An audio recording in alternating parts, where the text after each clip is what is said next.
Hello बच्चों, let's see this question. Which of the following statements is और are correct. हमारे पास चार अलग अलग स्टेटमेंट्स गिवन है बच्चों, और ये चारों के चारों स्टेटमेंट्स कंप्रेसिबिलिटी फैक्टर से रिलेटेड है। और हमें ये बताना है कि ये चारों स्टेटमेंट्स में से कौन से सही हैं। ठीक है, तो चलिए सबसे पहले तो ये देख लेते हैं कि इस क्वेश्चन का की कॉन्सेप्ट क्या होगा। तो ऑब्वियस सी बात है कि क्योंकि इसमें सारे के ही सारे स्टेटमेंट्स कंप्रेसिबिलिटी फैक्टर से रिलेटेड है, तो we must be knowing about compressibility factor, right. Compressibility factor, एक एक करके हम सारे स्टेटमेंट्स को एनालाइज करेंगे बच्चों, और देखते हैं कि कंप्रेसिबिलिटी फैक्टर के लिए कौन सा स्टेटमेंट सही है या गलत। सबसे पहले तो कंप्रेसिबिलिटी फैक्टर को फटाफट समझ लेते हैं। देखिए, compressibility factor is basically Z, which is PV upon PV real upon PV ideal, and with the help of ideal gas equation we know pv is equals to nrt। तो हम pv की जगह पे, आइडियल की जगह पे हम nrt put कर देंगे, तो that will be pv upon nrt। This is the compressibility factor. Basically compressibility factor ये बताता है कि कौन सा गैस कितना कंप्रेस हो सकता है। ठीक है, रियल गैसेस की बात हो रही है कि कौन सा गैस कितना कंप्रेस हो सकता है as compared to ideal gas. क्या उससे ज्यादा कंप्रेसिबल है या लेस कंप्रेसिबल है।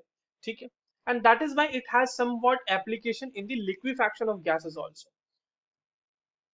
नाउ z की वैल्यू जो है वो अगर 1 है, तो इसका मतलब ये आइडियल गैस की सिचुएशन है। ठीक है, आइडियल गैस। तो ये जो ग्राफ हमारे सामने बना हुआ बच्चों, ये बेसिकली प्रेशर और z के बीच का ग्राफ है। तो यहाँ पर जो एक सीधी लाइन आपको दिख रही है जो बिल्कुल पैरेलल है प्रेशर एक्सिस के, ये है आइडियल गैस के लिए। ठीक है, तो यहाँ पे z की वैल्यू क्या है, इसके लिए z की वैल्यू है z is equal to 1। Now अगर z की वैल्यू 1 से छोटी है, स्मॉलर देन 1 है, तो इसका मतलब ये होता है कि gas is more compressible, more compressible than ideal gas. Ideal gas से ज्यादा कंप्रेसिबल है अगर z की वैल्यू 1 से छोटी होती है। और अगर z की वैल्यू 1 से बड़ी होती है, तो इसका मतलब होता है कि gas is less compressible, gas is less compressible than ideal gas. अब हमारे पास जो बच्चों यहाँ पर ये आइडियल की स्पेलिंग सही कर लेते हैं। आइडियल गैस का हमारे पास ये जो हमारे पास ग्राफ बना हुआ है, इसमें देखिए कौन कौन से गैस है। देखिए z की जो ये ग्राफ है, इसमें सारे के सारे जो रियल गैसेस हैं उन सब का ग्राफ इस तरह से, पहले वो z इज इक्वल टू 1 से नीचे होते हुए, ये जो आप देख रहे हैं इस तरह से नीचे होते हुए इस तरह से ऊपर जाता है। सिर्फ दो ऐसे गैसेस हैं जिनका ग्राफ बिल्कुल स्ट्रेट लाइन ऊपर जैसे जाता है।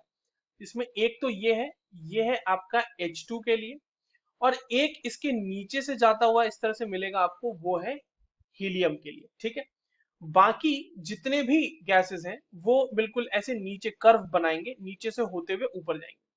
अब यहाँ पर जो चार मेंशन्ड है वो बेसिकली ये एक N2 का है, दूसरा O2 का है, एक CH4 का है और एक CO2 का है।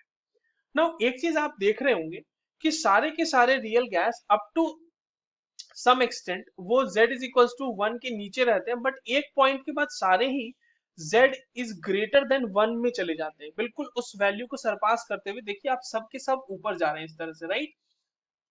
और यही हमारा पहला स्टेटमेंट भी है। जो पहला स्टेटमेंट कह रहा है कि all the real gases are less compressible than ideal gas at high pressure. बिल्कुल हाई प्रेशर पे, क्योंकि at high pressure, at high pressure what happens at high pressure, for all real gases, for all real gases z की value 1 से बड़ी हो जाती है। तो अगर z की वैल्यू 1 से बड़ी हो गई है, तो गैस जो होगा वो लेस कंप्रेसिबल हो जाएगा। तो ये स्टेटमेंट तो बिल्कुल सही है। ऑप्शन बी कह रहा है कि hydrogen and helium are more compressible than ideal gas for all the values of pressure. बिल्कुल ऐसा है ही नहीं। क्यों?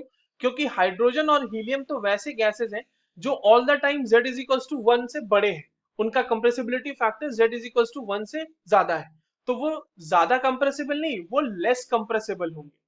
ठीक है, तो ये स्टेटमेंट जो है कि hydrogen and helium are more compressible, ये गलत हो गया। Actually they are not more compressible, they are less compressible for all the values of pressure.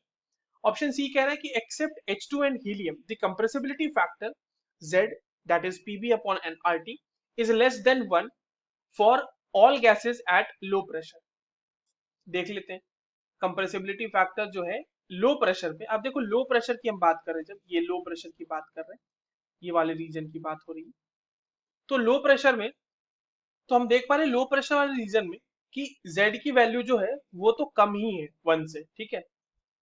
तो जो हमारा सी स्टेटमेंट है, और हाइड्रोजन और हीलियम मैंने बताया कि ऑल द टाइम वो Z इज इक्वल्स टू 1 के जो ग्राफ है उससे ऊपर रहते हैं। तो ये वाला स्टेटमेंट तो बिल्कुल सही है हमारा, तो ये स्टेटमेंट सही हो गया हमारा, ए भी सही हो गया था। एंड जो डी स्टेटमेंट है, the compressibility factor of real gases is independent of temperature. बच्चों एक बात बताओ, Z is equals to PV upon n R T है, इसकी इक्वेशन में साफ साफ हमें टेम्परेचर दिख ही रहा है, तो हम टेम्परेचर को कैसे कह सकते हैं कि टेम्परेचर से ये इंडिपेंडेंट है? This is completely dependent on the compressibility factor, and compressibility factor does depend on temperature. तो ये स्टेटमेंट भी हमारा गलत हो गया। So the correct answer for this question will be A and C. I hope you understood this well. All the very best.